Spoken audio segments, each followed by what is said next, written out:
Assalamualaikum warahmatullahi wabarakatuh.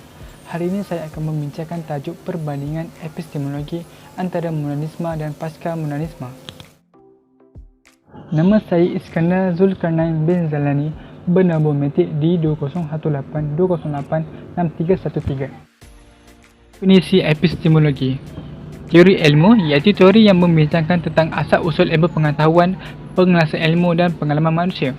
Ia juga disebut sebagai falsafah ilmu iaitu falsafah yang membincangkan hakikat ilmu, makna, kandungan, sumber dan proses ilmu.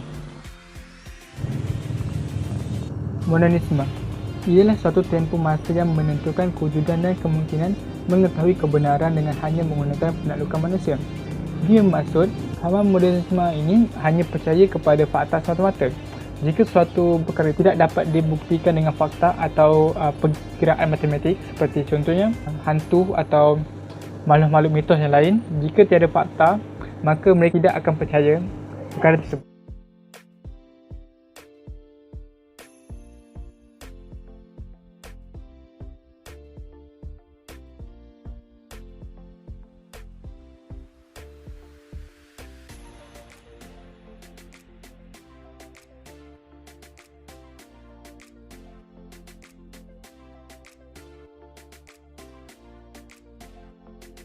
Thomas Orden berkata ianya dimulai dari runtuhnya Basil pada tahun 1789 iaitu pada Revolusi Perancis.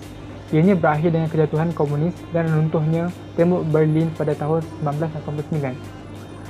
Erti simbolik penakkulan menggantikan posisi Tuhan. Ini bermaksud adalah penakkulan manusia seperti pemikiran atau perkara-perkara yang logik dengan fakta akan menggantikan posisi Tuhan. Posisi Tuhan ini dimaksud fahaman agama, kerana fahaman agama ini tidak disertakan dengan fakta, hanya kefahaman hanya dengan tulisan-tulisan daripada zaman-zaman dahulu. Jadi ianya telah digantikan dengan penakkulan manusia. Naturalisme menggantikan posisi supernatural.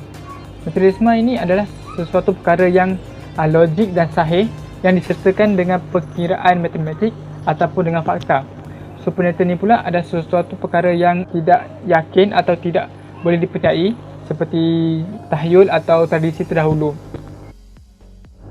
Postmodernisme adalah sebuah reaksi melawan modernisme yang muncul sejak akhir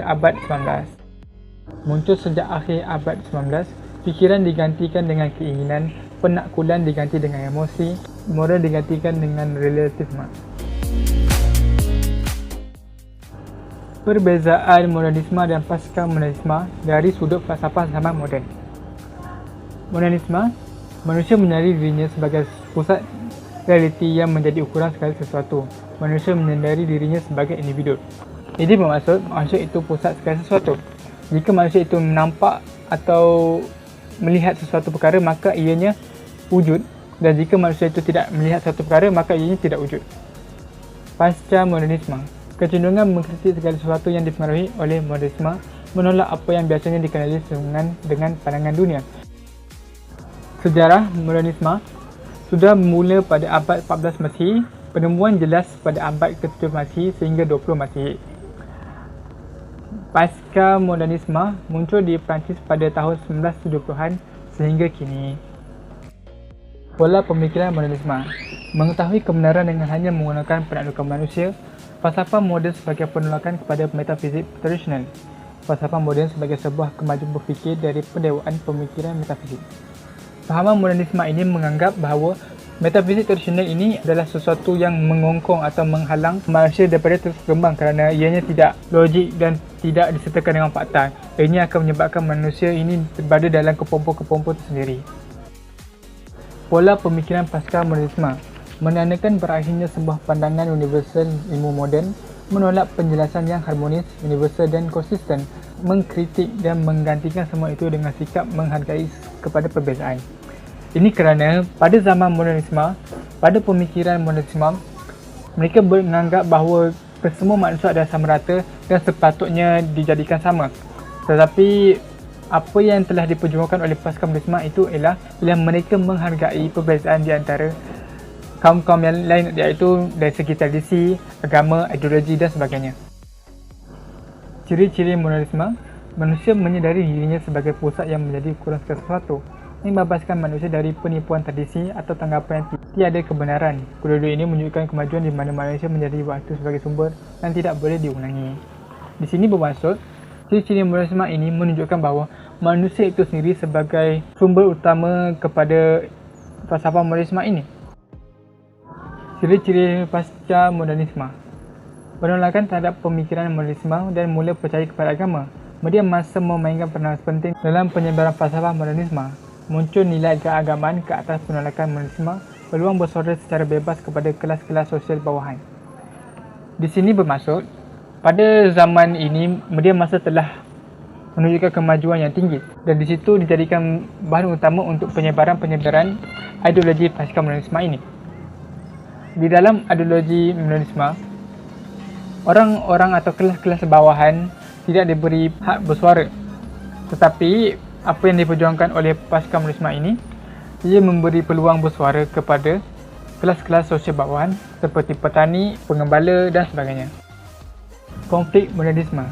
Ianya terjadi kerana penemuan ilmiah oleh Nicolaus Copernicus 1473 sehingga 1543 di dalam astronomi menolak pemikiran tradisional yang menyatakan bumi sebagai pusat semesta. Di dalam kajian yang dilakukan oleh beliau, ia mendapati bahawa bumi bukanlah pusat semesta yang seperti yang dikatakan oleh orang-orang terdahulu. Ia mendapati bahawa bumi mengelilingi matahari dan menjadikan matahari itu sebagai pusat semesta. Dan penemuan ini telah menolak pemikiran-pemikiran orang terdahulu. Konflik pasca modernisme ianya muncul daripada sikap kritis diri terhadap segala bentuk keyakinan berkaitan substansi. Realiti boleh dibuktikan dengan banyak kaedah. Perkara lain perlu dilihat secara terperinci sebagai emosi, imajinasi, firasat dan sebagainya. Di sini bermaksud, realiti itu bukan sahaja perlu dibuktikan dengan matematik ataupun dengan fakta semata-mata. Ia juga dipraktikkan oleh cerita ataupun hikayat-hikayat terdahulu. Selain itu, perkara lain yang boleh dilihat seperti emosi, imajinasi, firasat dan sebagainya juga perlu dititik beratkan atau dipandang tinggi dalam menentukan suatu perkara sama ada ianya fakta, wujud ataupun tidak.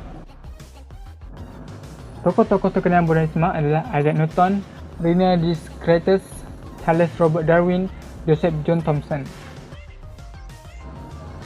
Tokoh-tokoh terkenal pasca modernisme adalah Albert Einstein, Linus Pauling, James D. Watson, Mayer Urey, Werner Heisenberg dan Erwin Schrödinger, Edwin Hubble, Alfred Wegener.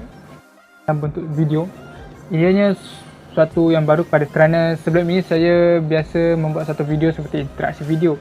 Tapi kali ini tulisan ini telah meminta saya untuk menghasilkan sebuah video dalam bentuk infografis. Saya mengetahui kebaikan dan keburukan kedua-dua falsafah ini. Di akhir pengajian saya dapati bahawa kedua-dua pandangan ini juga boleh dijadikan sebagai matlamat dalam hidup, tapi tidak boleh berlebihan.